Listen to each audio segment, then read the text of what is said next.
रामकृष्ण हरी. श्री संतांचे या माथा चरणावरी साष्टांग हे करी दंडवत, साष्टांग हे करी दंडवत.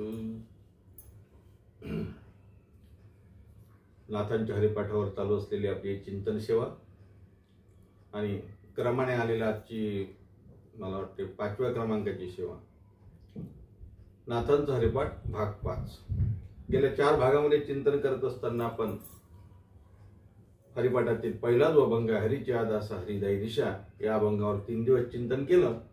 आणि मागच्या भागापासून आपण 2ऱ्या क्रमांकाचा जो अभंग आहे, हरी बोला नाहीतरी ये बोला, या अभंगावर चिंतन करतो आहोत. मागच्या भागामध्ये चिंतन करताना 2 कडव्याचा 2 चरणाचा आपण विचार केला. आता तोच विचार घेऊन, तोच धागा घेऊन आपल्याला पुढे जायचं आहे. सर्वप्रथम अभंग आपल्यासमोर ठेवतो आणि चिंतनाला सुरुवात करतो. हरी बोला नाहीतरी बोला, व्यर्थ गलबला करू नका, नको नको मान नको अभिमान, सोडी मी तू पण तोची सुखी, सुखी जेने व्हावे जग नीव व्हावे, अज्ञानी लागावे सन्मार्गाशी, मार्ग दया कळे भाव भक्ती बळी, मार्ग दया कळे भाव भक्ती बळी, जगाच्या मेळे न दिसती, दिसते जनी वनी प्रत्यक्ष लोचनी, दिसते जनी वनी प्रत्यक्ष लोचनी, एका जनादनी ओळखीले, एका जनादनी ओळखीले, हरिमुखे गाता हरपली चिंता, हरिमुखे गाता हरपली चिंता, त्या नाही मागुता जन्म घेणे, त्या नाही मागुता जन्म घेणे. असा हा क्रमांक 2चा हरिपाठातील अभंग. नाथांचा हरिपाठ चालू आहे आणि हरी बोला नाहीतरी बोला या अभंगावरचं चिंतन चालू आहे. जसं मी सांगून गेलो मागच्या भागामध्ये चिंतन करताना, हरी बोला नाहीतरी बोला, व्यर्थ गलबला नका करू, नको नको मान नको अभिमान, सोडी मी तू पण तोची सुखी, इथपर्यंत चिंतन आपण केलं. मागचा भाग जर आठवला तर आपल्या लक्षात येईल. देहाभिमान म्हणजे नको नको मान, अभिमान, अभिमानाचा विचार आपण केला. नको नको मान नको अभिमान, सोडी मी तू पण तोची सुखी. आता सोडी मी तू पण तोची सुखी याचा विचार करत असताना एक गोष्ट आपल्या लक्षात आली पाहिजे. तोची सुखी म्हणजे तो सुखी, बाकी दुःखी. अर्थ असा निघतो, सुखी कोण आणि दुःखी कोण. नाथराय सुंदर वर्णन करतात.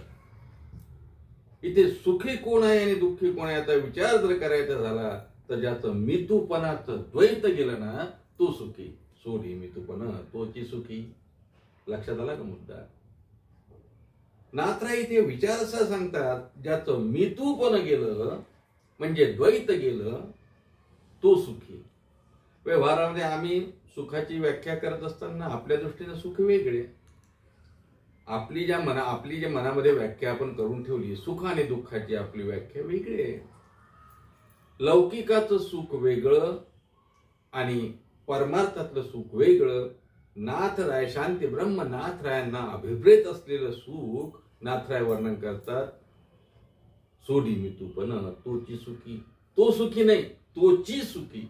च लागला, चकार लावला म्हणजे तोच सुखी आहे आणि बाकी दुःखी आहे असा विचार त्या चरणात आपल्याला करावा लागेल.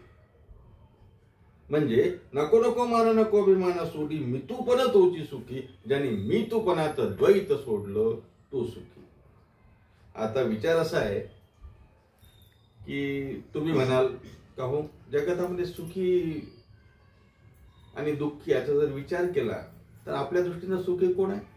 एखादा श्रीमंत माणूस आहे, एखाद्याचं 3 मजली घर आहे, एखाद्याचं 2-3 फ्लॅट आहे, एखाद्याचा मुलगा नोकरीवर आहे, सुनबाई चांगली मिळाली, नातवंड चांगले आहे, नाही का? म्हणजे त्याचा जीवन सुखी. आपलं व्यवहारातलं लौकिक दृष्टीनं आपण याला सुखी म्हणतो. जो गरीब आहे, ज्याला राहायला घर नाही, झोपडीत राहतो, खायला मिळत नाही, त्याला आपण दुःखी म्हणतो. किंवा ज्याचा मान आहे, ज्याचा सन्मान होतो, ज्याला लोक चांगलं म्हणतात, ज्याला हार घालतात, ज्याची पूजा करतात, ज्याला शाल देतात, श्रीफल देतात, ज्याला रावसाहेब करतात, ज्याला साहेब करतात, तो सुखी. आणि बाकी दुःखी. ही आपली व्यवहारातली सुखाची व्याख्या आहे. इथे नाथराय म्हणतात तोची सुखी. मग नाथरायांना अभिप्रेत असलेला सुखी, या सुखी शब्दाची व्याख्या काय याचा विचार करावा लागेल. अर्थात थोडक्यात जर सांगायचं झालं, थोडक्यात जर सुख आणि दुःखाची जर विचार करायचा झाला, सुख आणि दुःखाचा विचार खूप मोठा आहे. पारमार्थिक दृष्ट्या जर विचार केला तर सुख जगतामध्ये दुसरं सुखच नाही. आणि आम्ही ज्याला सुख समजतो ते सुख माऊली ज्ञानोबा यांच्या भाषेत जर सांगायचं झालं तर माऊली ज्ञानेश्वरीमध्ये असं म्हणतात, विषयाचे ते सुख ते साध्यंतची जाणे दुःख. विषयाचे ते सुख साध्यंतची ते जाणे दुःख. परी काय करती मूर्ख न सेविता सरे.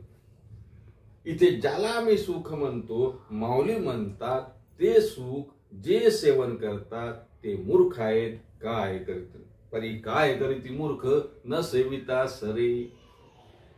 अरे एकदा सेवन केल्यानंतर ते जर सरत नाही, तृप्त होत नाही, तर त्याला सुख म्हणावं कसं, असा विचार त्या ठिकाणी माऊली म्हणतात. अर्थात सुखाचा विचार मांडत असताना जे संपते त्याला सुख म्हणता येत नाही.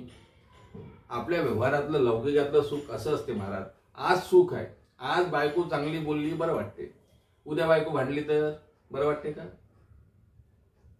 व्यवहारातलं सांगतो मुद्दा म्हणून. आज एखादा आपल्याला प्रमोशन मिळालं, पगार वाढला, बरं वाटते. उद्या एखादा साहेब रागावला, बरं वाटते का? म्हणजे सुख टिकाऊ नाहीये ना.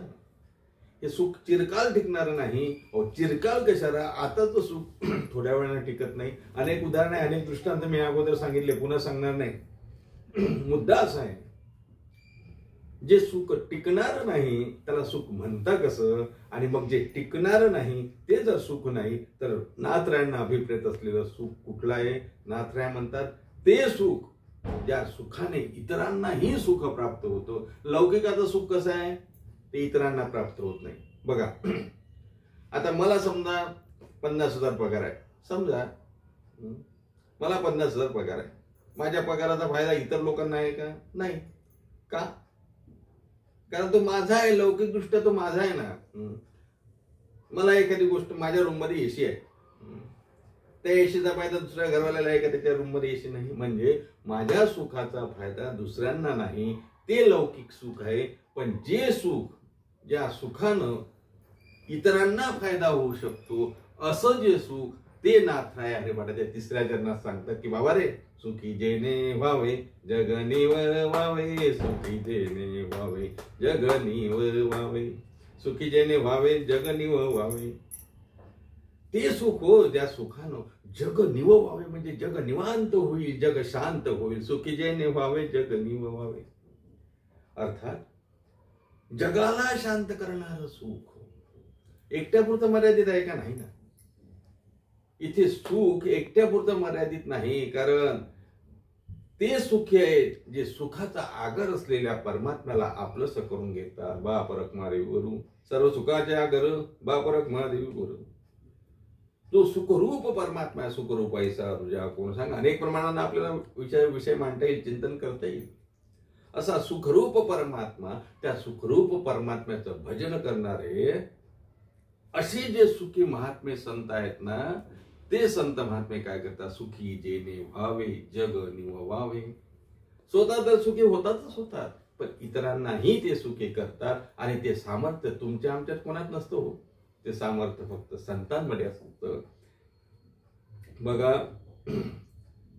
आमदार दुसऱ्याला आमदार बनू शकत नाही, मंत्री दुसऱ्याला मंत्री बनू शकत नाही, मुख्यमंत्री दुसऱ्याला मुख्यमंत्री बनू शकत नाही. मंत्री बनवेल, एखादा मंत्री दुसऱ्याला आमदाराची तिकीट मिळावी म्हणून प्रयत्न करेल, पण आपल्यासारखं बनू शकतो का? नाही ना. संत सुखी आहे, दुसऱ्यालाही सुखी बनवतात. कारण आपण आजारी गे करेती तात्काळ. अनेक प्रमाणाने विचार करता येईल. इथे सुखाचा विचाराला संत महात्मे काय करतात? स्वतःही सुख भोगतात. का तुम्ही म्हणाल काय सुख भोगतात? ते तर दुःख, त्यांना खायची सोय नव्हती. तुकोबारायांची काय अवस्था काय होती? स्त्री एकांना न करता मेली. मग असं असताना ते सुखी कसे? कारण ते परमात्मा सुखामध्ये ओथंबून भिजलेले असतात. आणि म्हणून त्यांनी जो ब्रह्मरसाचं प्राशन केलं, त्यांनी जे परमात्म सुख भोगलं, ब्रह्म सुख भोगलं, ते महाराज म्हणतात की अरे तू ब्रह्मरस आम्ही सेवन केला ना, सेवितो हा रस वाटितो आणि का, सेवितो हा रस वाटितो आणि का, घ्या रे होऊ नका रान भरी, घ्या रे होऊ नका रान भरी, घ्या रे होऊ नका रान भरी. म्हणजे त्या सुखाचं सेवन आम्हीही करतो. तुका म्हणे सेवू आनंदाचे लाडू.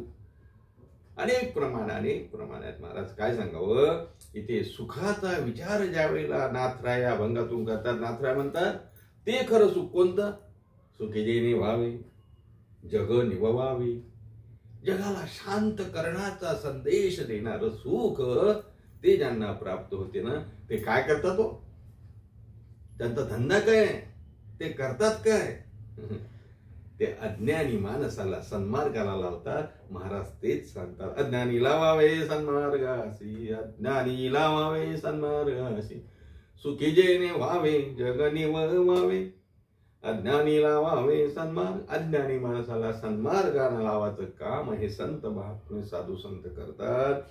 ते सुखी जेणे व्हावे जग निववावे, जगाला सुखाचा संदेश देतात, जगाला सुखरूप करण्याचा प्रयत्न करतात. अवघेची त्रैलोक्य आनंदाची आता, किंवा अवघाची संसार सुखाचा करणं, किंवा आनंदू घे माई आजी आनंदू रे आजी परमानंद रे, किंवा आनंदाचे डोही आनंदी तरंगू. अनेक संतांच्या अनेक प्रमाणावरून आपल्या लक्षात येईल की अज्ञानी लावावे सन्मार्गाशी, सन्मार्गाला, चांगल्या मार्गाला, भगवत चिंतनाच्या मार्गाला, सद्गुणाच्या मार्गाला कोण लावतात, संत महात्मे लावतात. कारण सुखी जेणे व्हावे जग निववावे, अज्ञानी लागावे सन्मार्गाशी. आणि एकदा का हा मार्ग मिळाला, संतांनी जो सुखाचा मार्ग तुम्हाला दाखवला ना,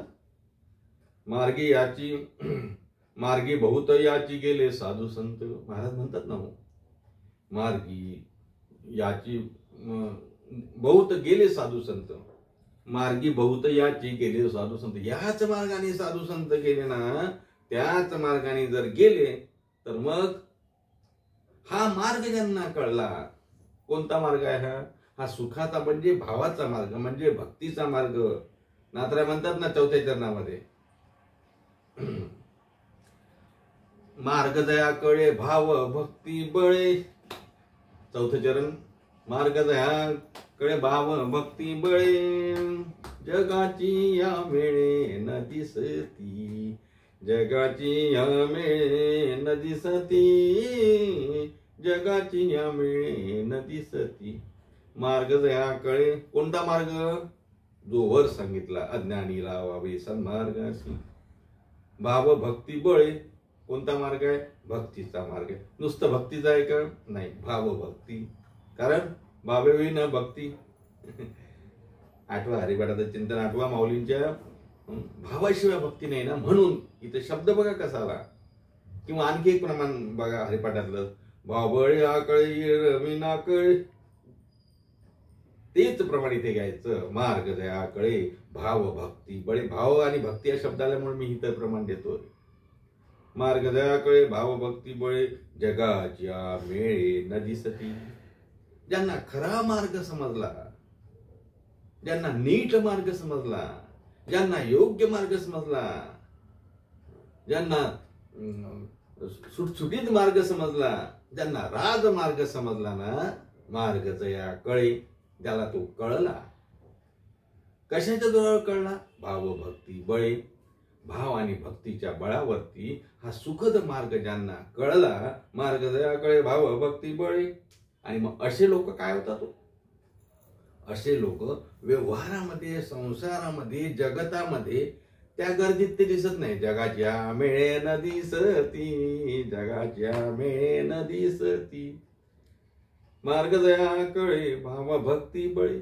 भाव आणि भक्तीच्या, भक्ती भावाच्या जीवावरती ज्यांना हा मार्ग कळला, त्यांना जगाच्या मेळे न दिसती.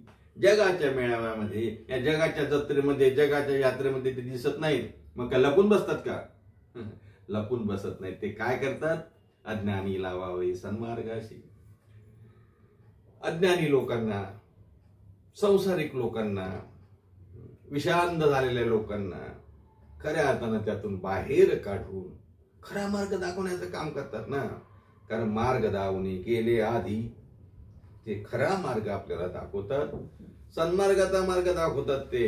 आणि मग सन्मार्गाचा मार्ग दाखवत असताना मार्ग त्याकडे भावभक्ती बळी ते जगाच्या मेळ्यामध्ये, जगाच्या थोटांनामध्ये सन्मान, मान, देहाभिमान, इतर या कुठल्याही गोष्टीमध्ये ते अडकळून पडत नाही. म्हणून ते जगाच्या मेळ्यात दिसत नाही. याचा अर्थ ते जगतामध्ये राहत नाही असं नाही हो, ते जगातच असतात, ते तुमच्या आमच्यातच असतात, तुमच्या आमच्यासारखेच दिसतात, पण ते महात्मे वेगळे असतात. तुकोबाराय ज्ञानोबारायांनी वर्णन केलं बघा, ते दिसत जरी आपल्यासारखे असले तरी संत नव्हती देखा मानसाच्या सारीखे, संत नव्हती देखा मानसाच्या सारीखे, नाही का. माणसासारखे दिसत असले तरी ते माणसं नाहीत, ते संत आहे, ते साधू आहे. आणि त्यांचं एकच ब्रीद आहे, अज्ञानी लावावे सन्मार्गाशी. आणि असे अज्ञानी लावावे सन्मार्गाशी जे त्यांचं ब्रीद आहे ना, त्या ब्रीदाच्या त्या मार्गाने जर आपण गेलं, भावभक्तीच्या जोरावरती त्या मार्गाने गेलं तर काय होईल. महाराज म्हणतात, जगाच्या मेळे न दिसती. जगाच्या मेळ्यामध्ये म्हणजे इतर संसारिक गोष्टीमध्ये ते आपल्याला दिसत नाही, जगतामध्ये त्यांचा वावर दिसत नाही, जगामध्ये ते दिसत नाहीत. याचा अर्थ इतर गोष्टीमध्ये ते दिसत नाही, कारण त्यांचा विषय एकच झाला ना. विषय तो त्यांचा धारा नारायण, त्यांचा एक आणि एकच विषय, तो एक विषय तो सकळांचा हरी. गवळण प्रकरणातला अभंग बघून घ्या, एक विषय तो सकळांचा हरी. आणि मग असा विषय त्यांचा झाल्यामुळं, सुखाचा विषय त्यांना फक्त परमात्मा हा वाटत असल्यामुळं, दुसरं कुठलंही सुख त्यांना त्या ठिकाणी अभिप्रेत नसल्यामुळं ते काय करतात, तुम्हा मला सुद्धा तोच सुखाचा मार्ग दाखवतात. आणि मग अज्ञानी लावावे सन्मार्गाशी या न्यायानं. मुळात असं आहे महाराज, सन्मार्गाला कोणाला लावावं, कोण सन्मार्गाला लागत नाही. प्रत्येकाला असं वाटते की आपला मार्ग हा सन्मार्ग आहे. कोण असं म्हणतो सांगा बरं, मी पाप करतो म्हणून? कोणी म्हणत नाही. प्रत्येकाला असं वाटते आपण चांगला आहोत. कुणालाही असं वाटत नाही की आपण वाईट आहोत किंवा आपण पापी आहोत. कोणाला वाटते? कुणालाच वाटत नाही. मग कुणालाच वाटत नाही आम्ही पापी आहोत, कुणालाच वाटत नाही आम्ही चुकीचं करतो आहोत, तरी प्रत्येकाकडून चुकीचं का घडते? त्याचे कारण असं आहे, अज्ञानामुळे घडते. आणि मग ज्ञान आणि अज्ञान कळत नसल्यामुळं ते कुणाकडून तरी कळून घ्यावं लागते. आणि ते कळून देणारे फक्त आणि फक्त सुखी जेणे व्हावे जगनी व्हावे असे संत असतात. आणि म्हणून त्या संत महात्म्यांनी तुम्हा मला तो मार्ग दाखवला, त्या मार्गाने जावं. म्हणजे मार्ग दयाकडे भाव भक्ती बळे, जगाची मिळे न दिसती, जगाची मिळे न दिसती, जगाची मिळे न दिसती. मार्ग दयाकडे, हा मार्ग कळला की मग त्या ठिकाणी भावभक्तीनं हा मार्ग कळतो. आणि मग खऱ्या अर्थानं आत्यंतिक सुखाची प्राप्त होते, जे सुख नात्र्यांना या अभंगामध्ये अभिप्रेत आहे.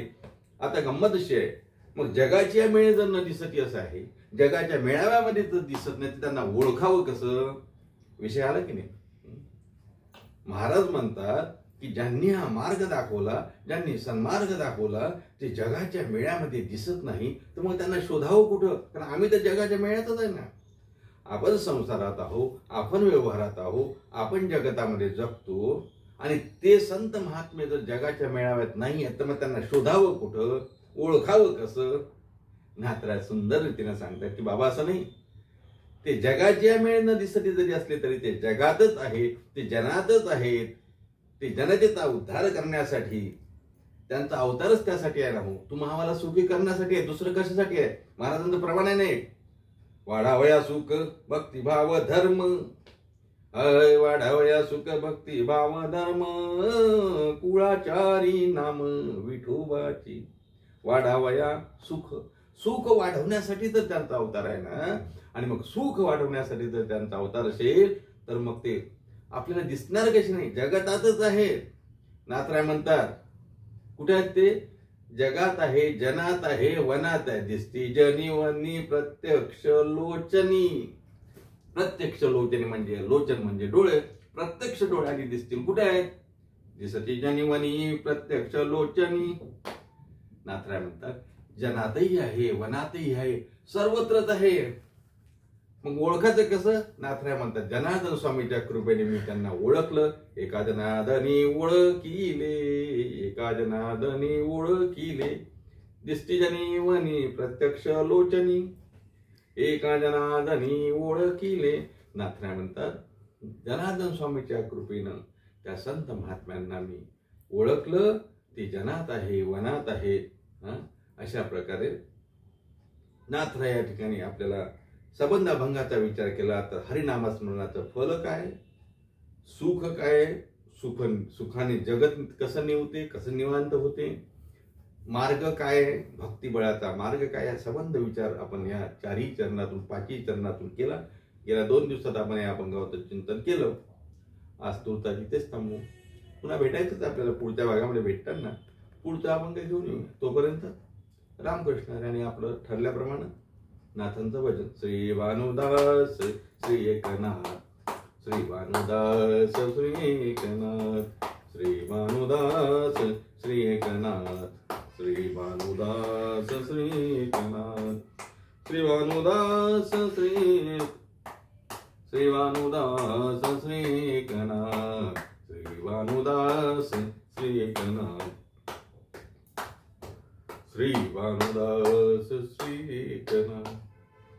पुंडलिक वरदेव विठ्ठल श्री ज्ञानदेव तुकाराम, दत्तात्रय जनार्दन श्री एकनाथ, माऊली ज्ञानेश्वर महाराज की जय. जगद्गुरु तुकाराम महाराज की जय.